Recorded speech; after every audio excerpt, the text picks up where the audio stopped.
आप बताओ क्या आपका सिलेक्शन हो गया था, आपकी ज्वाइनिंग नहीं हुई, क्या कहेंगे? हमारी भर्ती हुई थी 2000, पहली भर्ती हुई थी 2018 में। 18 के बाद में हमको कोई भर्ती नहीं दी गई। 19 में हमारी भर्ती का दिलासा देकर कोई भर्ती नहीं कराई गई। उसके बाद 2020 में भर्ती के रजिस्ट्रेशन कराए गए। रजिस्ट्रेशन कराने के बाद 2021 में हमारी भर्ती हुई। सरकार का मानना है कि साल में एक भर्ती देनी होती है, लेकिन वो भी भर्ती नहीं दी। करीबन 4-5 साल भर्ती को खींचते रहे। 2021 में भर्ती कराई, भर्ती हमने क्लियर की, उसमें फिजिकल भी किया और ग्रांड फिट भी हुए मेडिकल, लेकिन हमारा रिटर्न एग्जाम कोई नहीं कराया गया। हमको लॉकडाउन में मतलब झूठा तसल्ली देकर, लॉकडाउन मतलब कोरोना की वजह से पेपर को आगे डिले किया, पोस्टपोन करते रहे।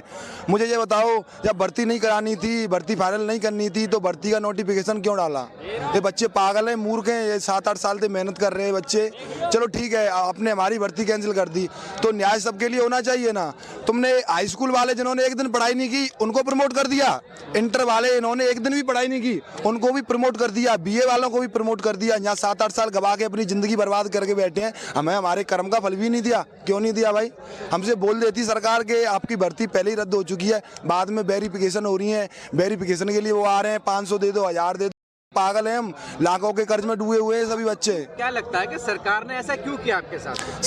सरकार एक योजना लेके आई थी, अग्निवीर योजना, और उस योजना से हमारा कोई मतलब ही नहीं है भाई। हमारी भर्ती परमानेंट भर्ती हुई थी। अग्निवीर से पहले क्या? हाँ, अग्निवीर से पहले हमारी भर्ती आ चुकी थी, भर्ती हमने क्लियर भी कर ली थी, नोटिफिकेशन भी आ गया था, परमानेंट भर्ती थी।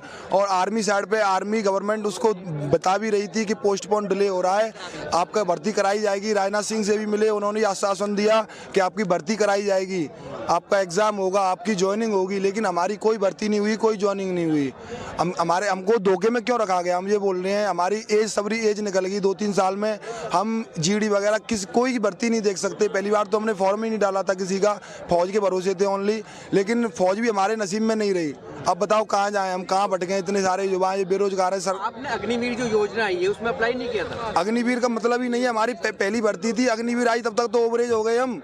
हमारी पुरानी भर्ती थी 2021 में, 2018 से भर्ती देख रहे हैं। 18, 19, 20, 21, 22 में आई अग्निवीर योजना। क्या करें? तकरीबन जो बताया जा रहा है 1.5 लाख जो है आपके सेना के अभ्यर्थी हैं। हाँ। और 7,000 जो तकरीबन 7,300-400 करीबन कुछ एयरफोर्स वाले बच्चे। संख्या है। हाँ, पूरे देश की संख्या है, ये पूरे राज्य की नहीं है, ना किसी स्टेट की है, पूरे देश की, पूरे भारत के लोग हैं।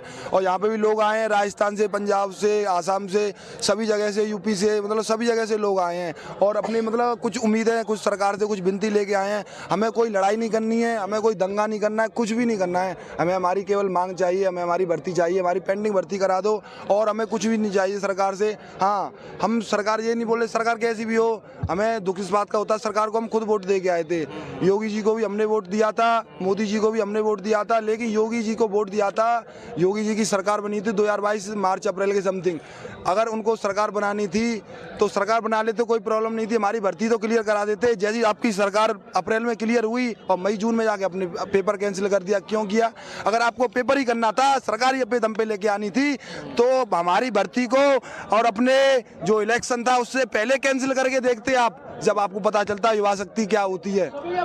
आपने तो अपना वो कर लिया, आपकी जिंदगी बन गई, हमारी जिंदगी तो बर्बाद होगी ना। हम यही चाह रहे हैं, कोई लड़ाई दंगा नहीं, कोई नहीं, शांतिपूर्वक अपना प्रदर्शन कर रहे हैं। एक सवाल, आप युवा हैं, जिस तरह से जो युवा हैं वो तमन्ना रखते थे फौज में जाने की, अब जिस तरह से 1.5 लाख जो अभ्यर्थी उनको लटका दिया गया है, तो क्या उनका मनोबल गिरेगा?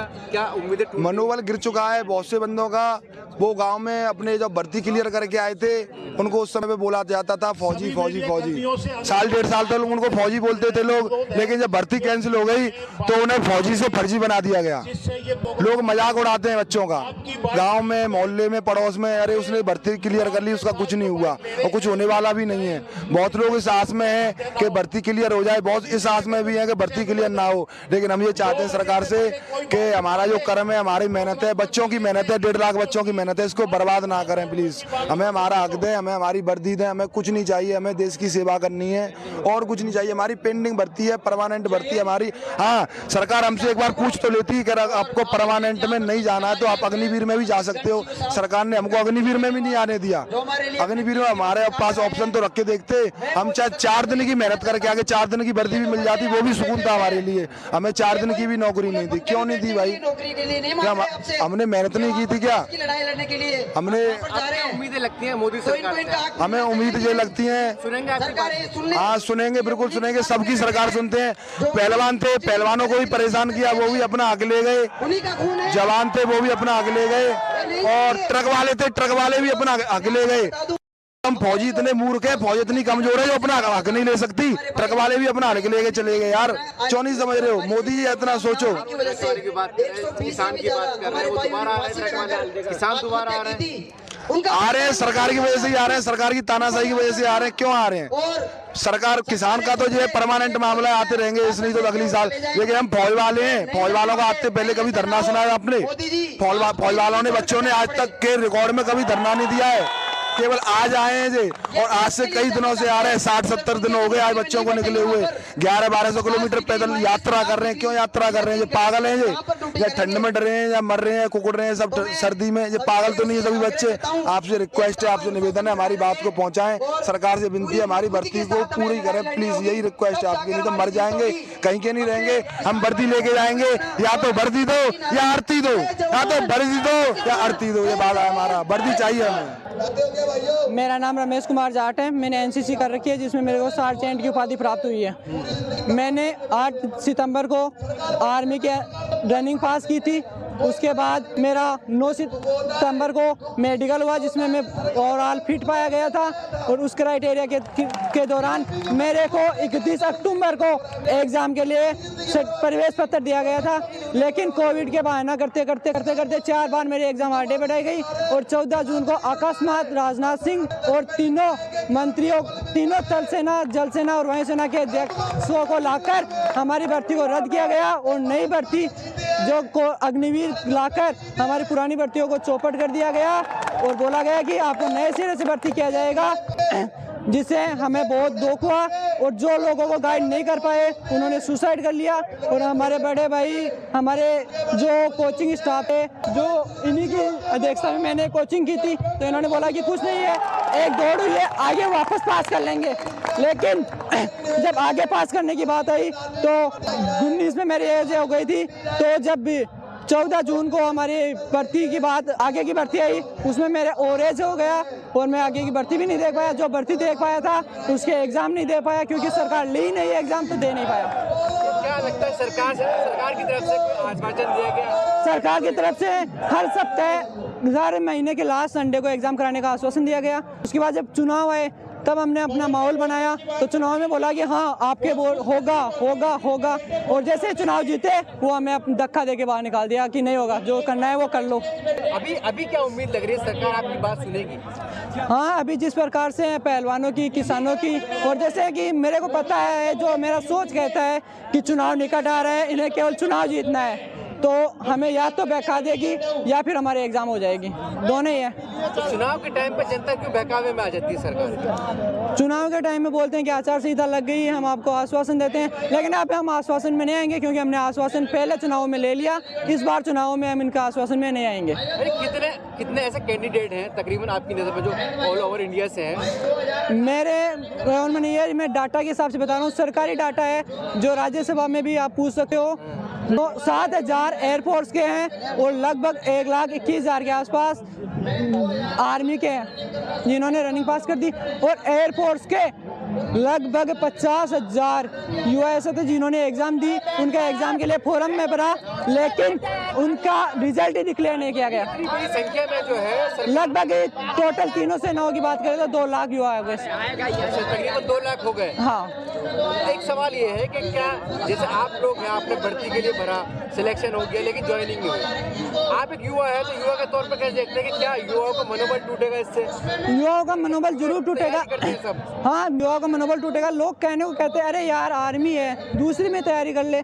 तो मैं उनको बताना चाहता हूँ कि कोई किसान है, वो खेती कर रहा है और उसको बोलते हैं कि नहीं तेरे को खेती नहीं, मछली पालन करना है, तो उसके लिए थोड़ा सा कठिन आएगा और वो 1-2 साल लग जाएगा उसको सीखने में। तब तक उसकी एज हो जाएगी और हमारे को भर्ती में और एज कर दिया जाता है। और हमारे परिवार में पीछे इतना सपोर्ट नहीं मिल पाता है हमें, क्योंकि गरीब मुख्य से हैं कि हम मुखर्जी नगर या कहीं अच्छी संस्थान में जाकर IAS IPS की तैयारी कर सकें। हाँ, ऐसे हम सोच सकते थे कि हम आर्मी में भी अग्निवीर में 4 साल की नौकरी के बाद हमारे पास जो पैसे आएंगे उनसे हम अच्छी कोचिंग जाकर IPS RPS की तैयारी करके हम फिर जनता की सेवा कर सकते हैं। हमारा उद्देश्य जनता की सेवा करना था। क्या आपको लगता है कि जैसे आपकी भर्ती जो है नहीं हो पाई है, तो सरकार सीरियस नहीं है इस मामले को लेकर? हाँ, हमें पता है कि सरकार सीरियस नहीं है, क्योंकि सरकार को सिर्फ वोट चाहिए और वोट जब लोग उनको राम मंदिर या फिर जाति के वाद पे दे देता है, हिंदू मुस्लिम वाद पे दे देता है, क्योंकि हमारे जो ऊपरी मीडिया है जिन्होंने कमाया ब्रांच मिला है वो केवल हिंदू मुस्लिम करते हैं और हमारी बात ही नहीं उठाते हैं। तो जब युवा भी, क्योंकि हमारे जो मेहनती युवा है, सोशल मीडिया है जिन पे 30-40 हज़ार तक लिमिट रहती है और वो अपनी बात रखते हैं, लेकिन वो एक उस लेवल तक नहीं रख पाते हैं जिस लेवल तक नेशनल मीडिया रख पाता है। इसलिए मेरे को लगती है कि सरकार लेकिन सरकार आपने देखा होगा पिछले दिनों में जैसे कि सेना के नाम पर जो है वाहवाही लूटती है, चीन को हाँ, जब सरकार की बात देखते हैं तो PM मोदी जब 2014 में चुनाव जीता था तो दिवाली और होली सेना के साथ मनाई थी, तो हमें भी लगा था और हम भी बहुत खुश थे कि हाँ, हमारे को एक ऐसा लीडरशिप मिला है जो देश की मजबूत जो जवान और किसान है उनकी बात करता है। लेकिन जब बात आती है 3 कानून की, जब बात आती है हमारी भर्ती कैंसिल होने की, तो हमें लगता है कि जवान और किसान तो दोनों थे, दोनों के खिलाफ है ये, क्योंकि 3 कानून में भी जब बोला था कि हम उसके, तो किसानों ने केवल एक ही बात बोली थी कि MSP सेट कर दो, 3 कानून हमारे लिए सही है। तो आज 3 साल हो गए तो अब तक MSP सेट नहीं कर पाए, तो हमारे लिए तो वो 3 कानून ही थे।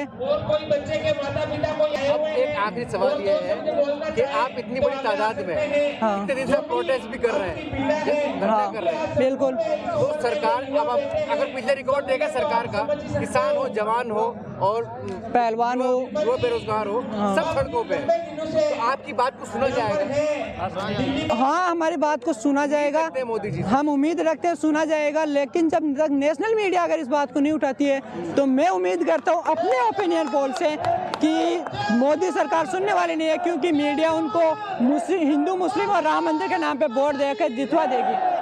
और हमें तो शक होता है कि जब जवान युवा रन एंड हिट जो कानून आया है, जिसके दौरान भी उनको ये नहीं बताया गया कि आपको वहाँ की जनता आपको नहीं मारेगी, तब तक हमें नहीं लगता है कि कुछ हो पाएगा।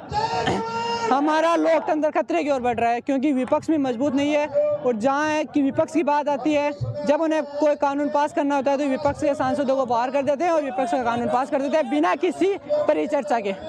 मैं रोहतक हरियाणा से बिलोंग करता हूँ।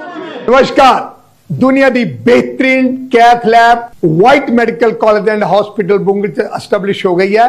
सीधा व्हाइट मेडिकल कॉलेज आओ, इलाज कराओ, सलाह रिया तोड़ा प्रात तोड़े दुख से हाजिर है। धन्यवाद।